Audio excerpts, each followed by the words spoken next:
Right now, a community in southwest Detroit is flooded and crews are rushing to remove the water before it freezes over.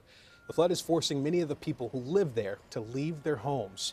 CBS News Detroit has team coverage of this story. Heath Kalb is talking to crews about what we can expect as far as the removal of that water and ice. Walter Murphy is talking to those residents and also talking about the help that they're getting. And Ahmed Badji is, of course, tracking the bitter cold that has those crews racing against the clock. Thank you for joining us. I'm Terrence Friday. Let's begin with Heath Kalb, who joins us now from Green Street and Lafayette Boulevard. Heath? Yeah, Terrence, some good news in an otherwise disastrous day here on the southwest side of Detroit. Mayor Mike Duggan addressing the public and the media earlier this afternoon, saying that the water levels have receded significantly and most of the water have been drained away. The water levels both on the street and in the basements have receded significantly. I have not seen a time where a response to a water main break has been this quick and this effective. Crews have been working nonstop in southwest Detroit after the city's largest water main break ever was first reported around 2:30 a.m. The 54-inch water main break has impacted between 150 and 200 homes and left about a square mile around Beard and North Green Streets flooded with feet of water early Monday. Mayor Duggan took accountability and called this a failure of a Detroit-built GLWA-maintained water main, but that the city is going to continue to help people whose lives have been flipped upside down because of this. This was a failure of the water main system. And the Detroit Water and Sewer Department and GLWA are going to repair the damage and pay for your loss as a result of this. As of 2 p.m., 54 adults and 22 children were rescued from the flooding. 12 pets were also rescued, and a majority of residents were transported away safely. I spoke to Christopher Gibson, who took a video on his phone of his streets flooding at 3 a.m., which has now amassed over 250,000 views on Instagram.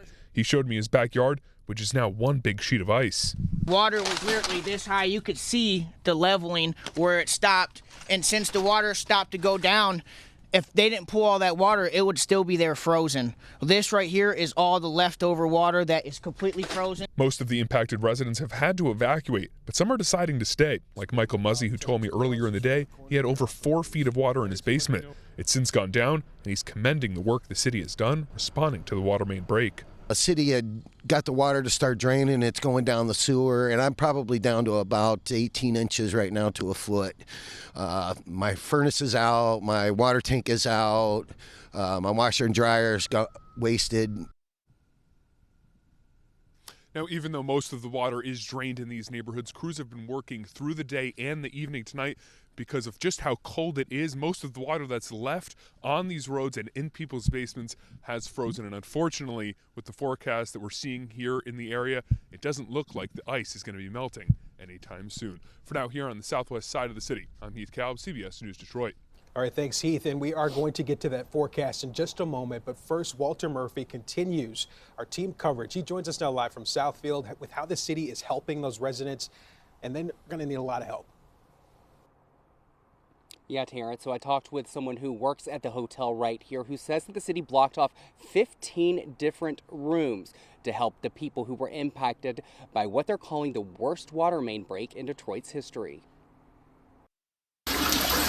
Basements flooded, cars frozen in slush and ice from a water main break that's displaced dozens of people in southwest Detroit. We have successfully rescued 54 adults, 22 children, and 12 pets from the neighborhood. Mayor Mike Duggan says that his first order of business is getting everyone who was impacted the help that they need. And he's blocked off dozens of hotel rooms at places like Sonesta Suites in Southfield, urging residents in need to call the Detroit Water and Sewage Department helpline at 313-744-5261. If you are lacking heat or power tonight and want to go to a hotel, that's the number you call.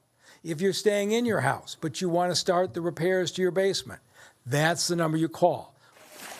DWSD Director Gary Brown says that over 80 employees were going door to door Monday afternoon to check on damages, urging everyone to use the same emergency line to report any existing or new damages that may occur as the city plummets into below freezing wind chills overnight. And our main objective is to get in there, identify what needs to be done in terms of repairing furnaces, making sure that hot water tanks are working, and to make sure that the heat's on.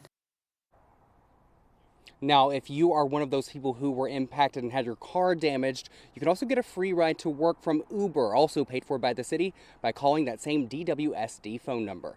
Reporting live in Southfield tonight, I'm Walter Murphy, CBS News, Detroit. All right, thanks, Walter. Now let's bring in next weather chief meteorologist Ahmed Badji. Ahmed, those images are unbelievable. We see cars literally surrounded by blocks of ice. Those basements are flooded, and now tonight, freezing temperatures. Yeah, and it's not even just regular freezing temperatures. It's to a point that things can flash freeze rapidly overnight, and that's exactly what we're seeing in a few spots. The good news is the water has been drained away for the most part. The downside is because there's that much less, it freezes all tonight rather than over the course of a couple of days. And with the temperatures out there, we're already looking at a wind chill of 7 below. 8 is the actual air temp right there in Detroit, where that flooding is being cleaned up. Now for tonight, the worst of it is going to be St. Clair, Lapeer, and Sanilac counties, where the cold weather advisories are in effect for tonight. What does that mean? Well, cold weather advisory is actually brand new this winter. This is the first time they're being used.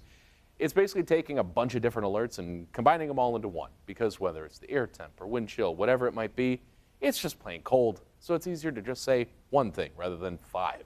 But for tonight, our lows drop down to 2, or pretty close to the big old goose egg right there for areas like Pontiac or Ann Arbor. But it is going to be something where our wind chills go much lower. For instance, 10 to 15 below 0 for everybody. Unless you're in those advisories, then it's 20 below. We have more of them on Wednesday morning, but we also have improvement ahead. We're going to show you how long it takes for us to make it back to freezing. That's coming up. All right, thanks, Ahmed. And Detroit is extending access to warming centers through 9 Friday morning. This includes the Detroit Rescue Mission Ministries building on Woodward and the Pope Francis Center on Hancock. The city is also reminding residents that the Detroit Recreation Center and Library can be used as warming centers during normal business hours. You can find more information about these warming centers, locations, and operation times on our website, cbsdetroit.com.